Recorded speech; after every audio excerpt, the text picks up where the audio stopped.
Hello दोस्तों, आपका स्वागत है लेट्स गो इन डीप पर। आज का विषय है छोटे कपड़े तथा लिविंग रिलेशनशिप में रहने वाले लड़की तथा लड़कों के संबंध में, क्योंकि अनिरुद्धाचार्य जी महाराज और प्रेमानंद जी महाराज के ऊपर इसी बात पे कई दिनों से डिबेट छिड़े हुए हैं। तो पहले मैं बता दूं, उनका डिबेट पूरा भारत सुन चुका है और कई लोग कह रहे हैं कि आप चरित्र का सर्टिफिकेट देने वाले कौन हैं। तो मैं बता दूं वो कौन है नहीं है, छोड़ो। मैं एक भाई हूँ, आने वाले समय में किसी का पिता बनूंगा। मैं भी कॉलेज में पढ़ा हूँ, स्कूल में पढ़ा हूँ, समाज में पुरुषों के बीच में रहा हूँ, तो मुझे पता है कि पुरुषों की मेंटेलिटी कैसी होती है। तो मैं अपने इसी एक्सपीरियंस को आपको बता रहा हूँ कि आपसे जो दोस्ती करते हैं ना, वो आपके थ्रू आपके घर की महिलाओं तक सहज संबंध स्थापित करते हैं। वो आपकी महिलाओं तक अपना पहचान बढ़ाते हैं और आपके पीठ पीछे क्या क्या होता है सबको पता है। किसी के पिता ये नहीं कहते कि हमारी पुत्री गलत है, किसी की माँ नहीं कहती है कि हमारे पुत्र गलत हैं, पर गलत होते हैं। किसी के पति ये नहीं कहते कि हमारी पत्नियाँ गलत हैं, पर होते तो हैं ना। तो मैं बता दूं कि जब मैं कॉलेज में पढ़ता था, हमारे मित्र जो हुआ करते हैं, आज भी उन्हें हमारे घर पे आने की अनुमति नहीं है, क्योंकि वो आपके थ्रू आपके घर तक सहज संबंध स्थापित करते हैं और आपके घर की बहनों से बात करते हैं। और हाँ, सब दोस्त ऐसे नहीं होते हैं, लेकिन 90% दोस्त ऐसे होते हैं जो सिर्फ और सिर्फ आपसे दोस्ती इसलिए करते हैं जो कि आपके घर की बहन, आपके घर की बेटियों से उनका अच्छा संबंध हो। इसलिए हमारे घर पे किसी भी हमारे मित्र को आने की अनुमति नहीं थी, पहला। दूसरी बात, ये छोटे कपड़े। हाँ, आप लोग कह रहे हैं ना कि छोटे कपड़े पहनने से किसी का चरित्र, किसी का मर्यादा, किसी का मेंटलिटी को आप जज नहीं कर सकते हैं। तो मैं बता दूं, ठीक है, छोटे कपड़े चरित्र का सर्टिफिकेट नहीं, लेकिन हार्मोनल चेंजिंग होते हैं, ये तो मानते हैं ना, पढ़े लिखे होंगे। जब आप किसी ऐसे स्त्री और कोई स्त्री ऐसे पुरुष को देखते हैं जो काफ़ी अट्रैक्ट होते हैं, उन्हें देखकर एक दूसरे के मन में उत्तेजनाएं बढ़ती हैं और इसे नहीं झुटलाया जा सकता है कि जिसको देखकर उत्तेजनाएं बढ़ी हो उनके प्रति आपके मन में बहन जैसा फीलिंग आए। ऐसा तो नहीं हो सकता, क्योंकि किसी भी माँ को, किसी भी बहन को देखकर उत्तेजनाएं नहीं आती। उत्तेजनाएं तभी आती है पर स्त्री और पर पुरुष को देखकर, जो काफ़ी सुंदर हो, अट्रैक्ट हो, पैसे वाले हो, उन्हें देखकर। तो क्या आज भारत का हर भाई यही चाहता है कि हमारी बहन को देखकर पूरा भारत का पुरुष उत्तेजित हो जाए? यह भारत के हर भाई ये चाह रहे हैं कि हमारा छोटा भाई को देखकर महिलाएं उत्तेजित हो जाएं? ऐसा तो नहीं है ना। तो इसीलिए महिलाओं को घर में जैसे भी रहे चलेगा, बाकी जब वो समाज में कदम रखे तो एक ऐसा छवि लेकर आए जिससे कि समाज में, उनके समाज के किसी भी पुरुष या किसी भी महिलाओं को के मन में उत्तेजनाएं उत्पन्न ना हो। हाँ, अगर होते हैं उनका तो होने दो, है ना। लेकिन अपने तरफ से हमारी कोशिश यही होनी चाहिए कि किसी भी लड़कियों को ऐसे कपड़े पहन के बाहर आने नहीं चाहिए जिससे कि आपको देखकर किसी के मन में गलत ख्याल आए, गलत भावनाएं आए।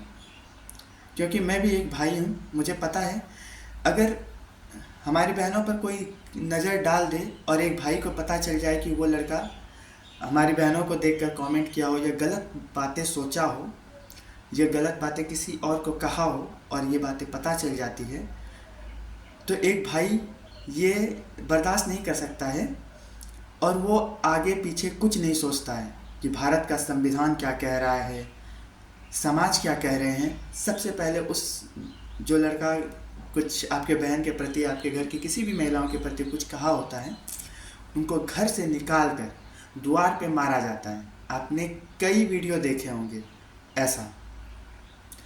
तो जब एक भाई अपने घर की महिलाओं बहनों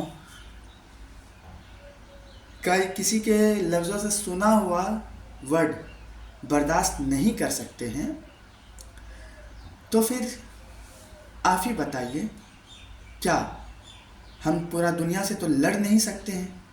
ठीक है, एक लड़का कह दिया, दो लड़का कह दिया तो हम उनसे लड़ सकते हैं, लड़ जाते हैं बिना परवाह किए कि हम पर केस होंगे, फौजदारी केस होंगे, लड़ना पड़ेगा। हाथ अगर मार के तोड़ दिए तो उसका केस चलेगा, दांत टूट गया उसका केस चलेगा। क्या एक भाई ये सब सोचता है? मारते समय नहीं सोचता है, क्योंकि उनके दिमाग में बस एक ही बात होती है कि कैसे मेरे घर की महिलाओं को, बहनों को आप गलत नज़र से देखें, हमारी महिलाओं के बारे में आप गलत बातें बोलें। तो भारत में ये होते हैं भाई।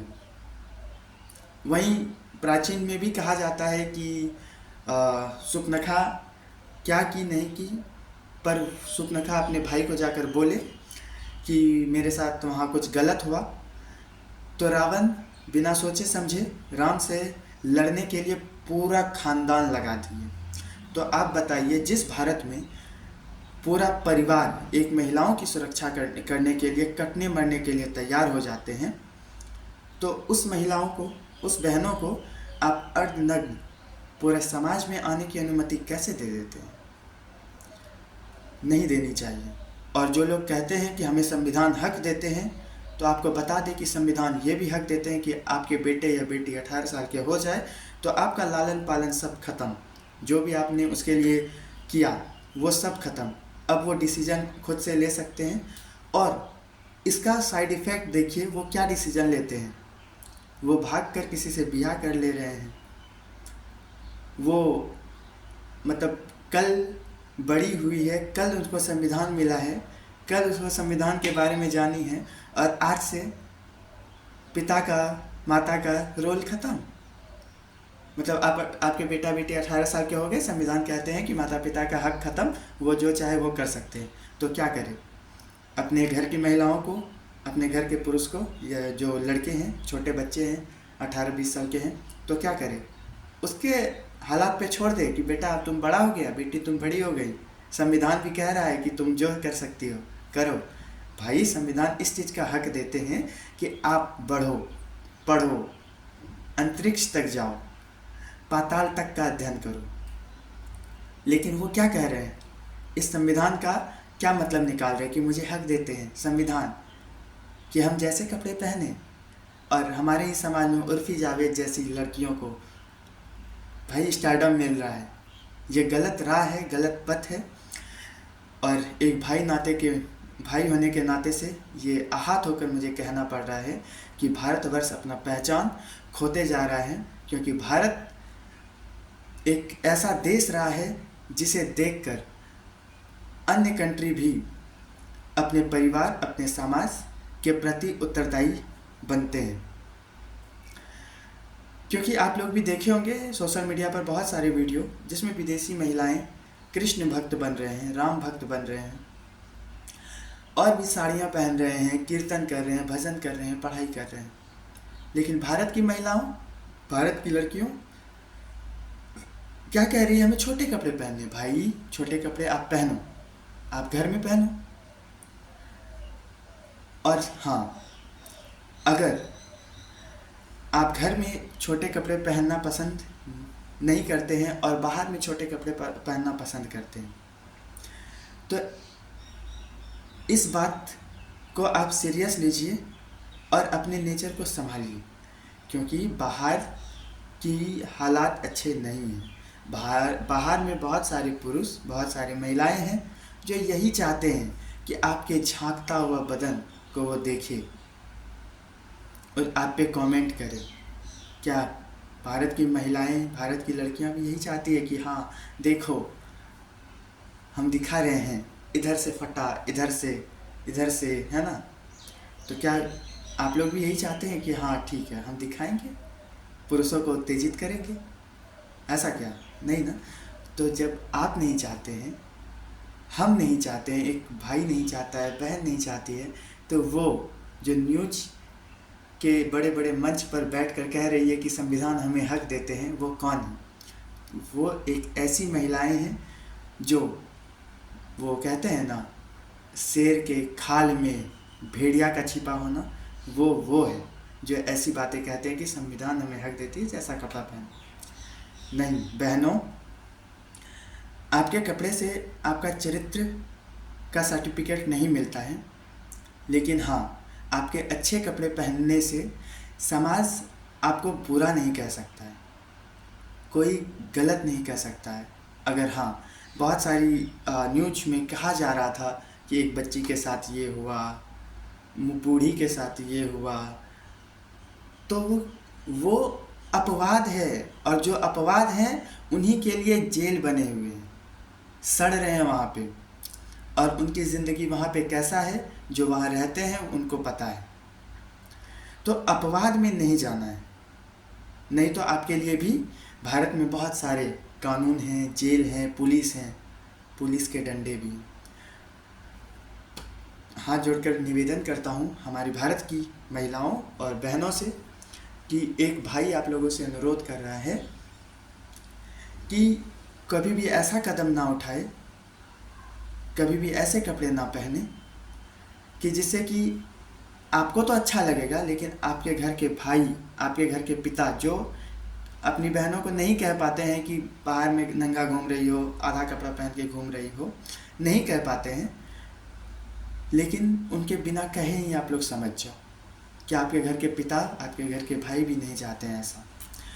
और तीसरा, लिविंग रिलेशनशिप, इसको टेस्ट ड्राइविंग भी कहा जा रहा है ना।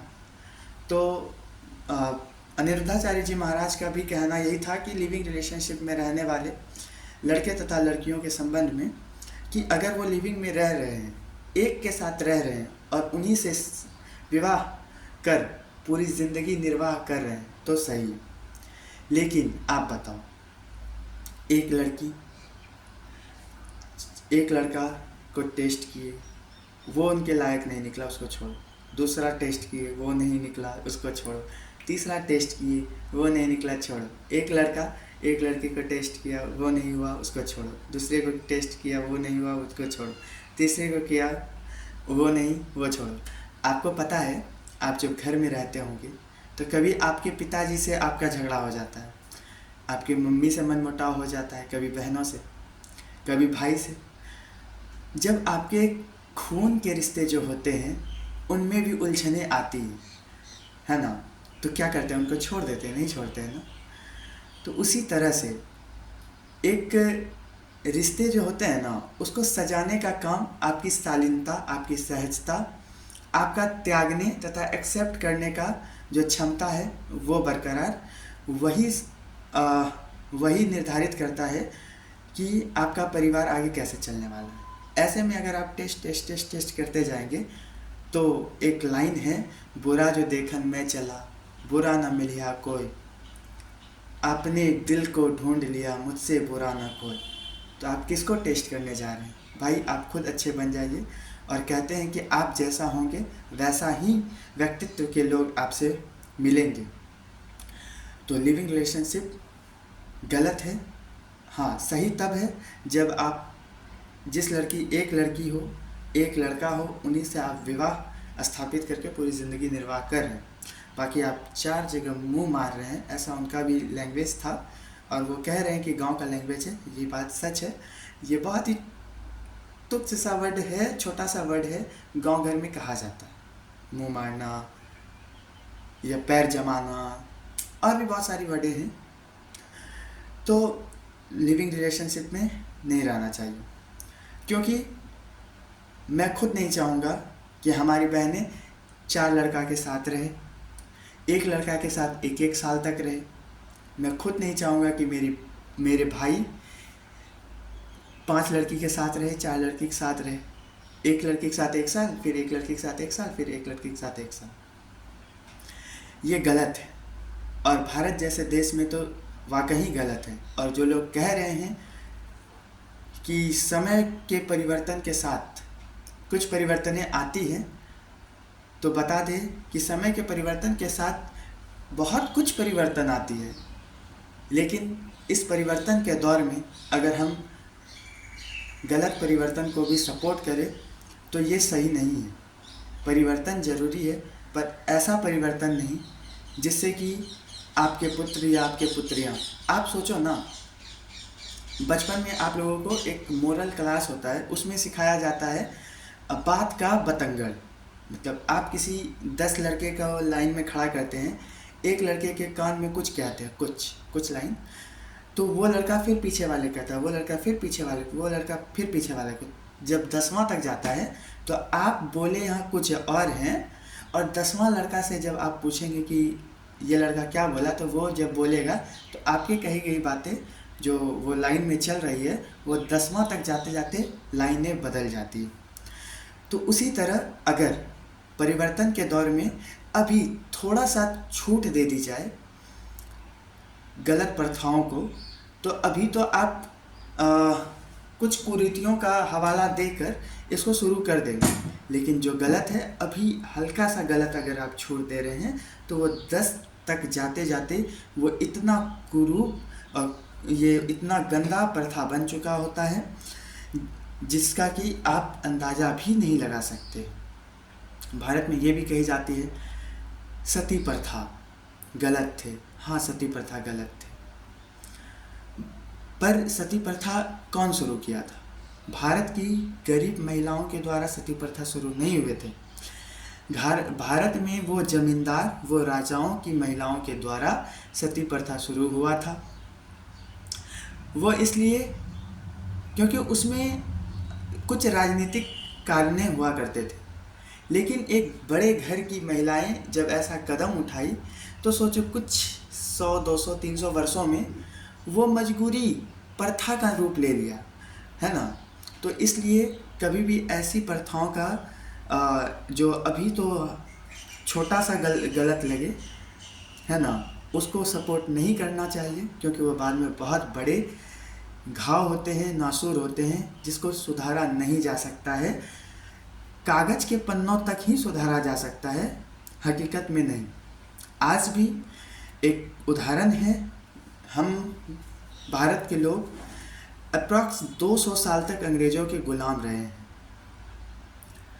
और उस गुलामी का एक बताते हैं डीएनए जो होता है अनुवांशिकता का जनक है, और वो डीएनए का कुछ हिस्सा बता रहे हैं, कुछ कहानी बता रहे हैं कि जब लंबे समय तक हमारे पूर्वजों में जो चले आते हैं वो अनुवांशिकता के जरिए पीढ़ी दर पीढ़ी आगे बढ़ते हैं। उसी का एक घटना है, अगर आपके समाज का एक मुखिया कुछ गलत कर रहा है, आपको पता है कि वो गलत है, लेकिन आप आवाज़ नहीं उठा पाते हैं, अकेले तो नहीं उठा पाते हैं, 10-20 लोगों के साथ आपको दम मिल जाए, बल मिल जाए तो उठा देते हैं, लेकिन अकेले आपको औकात नहीं है कि आप एक मुखिया को, एक विधायक को, एक सांसद को, ये तो बहुत बड़े बड़े पद हो गए, आपके समाज के जो वार्ड है ना, जो लंबे समय से हैं, आप अगर वो गलत कह रहा है तो आप उनको गलत नहीं कह पाएंगे कि आप ये गलत किए, क्योंकि आपको डर है कि अभी तो हम गलत कह देंगे, बाद में किसी ना किसी चीज़ में हमको ये फंसा देगा, मेरा काम रोक देगा, और जो सामान्य जीवन है उसमें उतार चढ़ाव क्रिएट कर देंगे। ये जो है डर, ये हमारे खुद का डर नहीं है, ये डीएनए का डर है, क्योंकि हमारा डीएनए डरा हुआ है, आज से नहीं, 11वीं 12वीं सदी से ही, क्योंकि भारत पे आक्रमण होते गए और होते होते होते अंग्रेज़ों तक, और अंग्रेज़ों तक के बाद आज, तो लंबे समय तक हमारे पूर्वज गुलाम रहे और वो गुलामी उनके डीएनए में बसे, और वो डीएनए पीढ़ी दर पीढ़ी हमारे में, ये भी ख़त्म होंगे धीरे धीरे, ये भी ख़त्म होंगे, क्योंकि अनुवांशिकता ये कहती है कि उनका गुण इसमें, इसका गुण इसमें थोड़ा कम होते चले जाता है ना, तो इस तरह से डर भी जाएंगे। तो हम आज आप लोगों से अनुरोध करते हैं कि किसी भी ऐसे गलत प्रथाओं को, चाहे लिविंग रिलेशन में रहना हो, या छोटे कपड़े हो, इनको प्रमोट ना करें, क्योंकि ये अभी तो आपको अच्छा लगेगा, लेकिन अगर आप इसको प्रमोट करेंगे तो वो दिन ज़्यादा दूर नहीं कि एक रुमाल से पूरा तन ढक लिया जाएगा और कहेंगे मैं तो कपड़े पहनी हूँ, मैं तो कपड़ा पहना हूँ। ऐसा तो एक भाई और एक पिता ऐसा नहीं चाहता है। इसलिए भारत की कोई भी बहनें इस रिपोर्टर और वो क्या कहते हैं, पंचायत लगाते हैं 5 लोगों का टीम, उन लोगों के द्वारा जो कहा जा रहा है कि सही है, संविधान मौका दे रहा है, संविधान कह रहा है हम अपने मर्जी से जिएंगे। ठीक, आपकी मर्जी तो ठीक है, लेकिन आप एक बार अपने घर के भाई, अपने घर के पिता का चेहरा देखकर कहिएगा और सोचिएगा कि वो भी पसंद करेंगे जब आप छोटे कपड़े पहन के बाहर निकलेंगे, आपके पैर पूरा दिख रहे होंगे। और भी ऐसे अंग हैं जो प्रदर्शन पूरा समाज में करेंगे। क्या आपके पिता, आपके भाई चाहेंगे? नहीं। तो ये जो भी पढ़े लिखे गंवार बैठे हुए हैं न्यूज़ में या और भी जो ऐसे ऐसे स्टेटमेंट दे रहे हैं, उनकी बातों पे नहीं रहना है। भारत की गरिमा इसी में है कि देश संविधान से चले, लेकिन इंसान धर्म से चले, और धर्म हमें गलत राह पर नहीं सिखाता है। चाहे कोई भी धर्म, जिसका जो धर्म है उस धर्म के हिसाब से चलिए, चाहे हिंदू, मुस्लिम, सिख, ईसाई, जिसका जो धर्म है। क्योंकि धर्म जो बने थे वो ज्योग्राफी के हिसाब से बने थे। हिंदू धर्म में जो है फूल फल देवी देवताओं को चढ़ाना, क्योंकि हिंदू का विकास एशिया में हुआ है। यहाँ का वातावरण ऐसा है कि यहाँ फल फूल सब उपलब्ध है। मुसलमानों में भी उनका अरब साइड विकास हुआ है, तो उधर के ज्योग्राफी के हिसाब से वो लोग अपना धर्म बनाए। जहाँ तक बुर्खा की बात है, भाई ठीक है, आप अभी भारत में हो तो बुर्खा पहनो ना पहनो वो आपकी मर्ज़ी है, लेकिन कपड़े हमेशा मर्यादा वाला पहने। चाहे मुस्लिम की बहनें हों, हिंदू की बहनें हों, सिख की बहनें हों, ईसाई की बहनें हों। हाँ, हम क्या कह रहे थे, बुर्खा। भाई अरब देश में बालू उड़ते हैं, पानी की कमी है, धूप चिलचिलाती हुई रहती है, तो वो बुर्खा नहीं पहनेंगे और हम भी इनका सपोर्ट करते हैं। भाई जब धूप उगेगा तो छाता लेंगे, बारिश होगा तो छाता लेंगे, बालू उड़ेगा तो आँख में चश्मा पहनेंगे, सड़क पे चढ़ेंगे तो हेलमेट पहनेंगे। उसी तरह उनका ज्योग्राफी कह रहा था कि बुर्खा पहनना है तो पहनो। और भाई अरब में आप लोग शेख को भी देखो ना, क्या वो लोग क्या कर रहे हैं, छोटे कपड़े पहन रहे हैं। भाई वहाँ का ज्योग्राफी है तो वो पूरा वाइट कपड़े पहने रहते हैं, पूरा शरीर ढके रहते हैं, चश्मा पहने रहते हैं, सर पे वो मुरेठा बांधे रहते हैं ऐसे लटके हुए, जो कि उनका बालू वालू उनके शरीर में ना जाए। हाँ ठीक है, अभी तो डेवलप हो गया तो अभी ठीक है। बाकी वो ज्योग्राफी के हिसाब से जिस चीज़ को पीढ़ी दर पीढ़ी चले आ रहे हैं वो हमारी आदतों में रह जाती है। और हाँ, जो अच्छी आदतें हैं उनको आगे तक, वो कहते हैं ना, वो क्या कहते हैं, वो पृथ्वी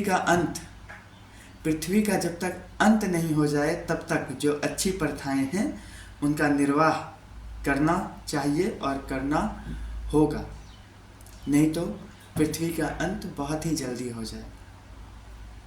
क्योंकि पृथ्वी का अंत सिर्फ पृथ्वी का ख़त्म हो जाना, नष्ट हो जाना, इंसानी जीवन नष्ट हो जाना, ये पृथ्वी का अंत नहीं है। पृथ्वी का अंत तो हकीकत ये है कि जिस दिन इंसानियत और जिस दिन धर्म ख़त्म हो जाएंगे, उसी दिन ये पृथ्वी होकर भी ख़त्म के समान है। तो इतनी वाणी कहने के साथ आपका भाई अपनी वाणी को विराम करता है और अंततः यही कहते हैं कि आप छोटे कपड़ों का विरोध करें, लिविंग रिलेशनशिप में नहीं रहे। क्योंकि कोई भी भाई, कोई भी पिता ये नहीं चाहता है। राधे राधे। जय हिंद।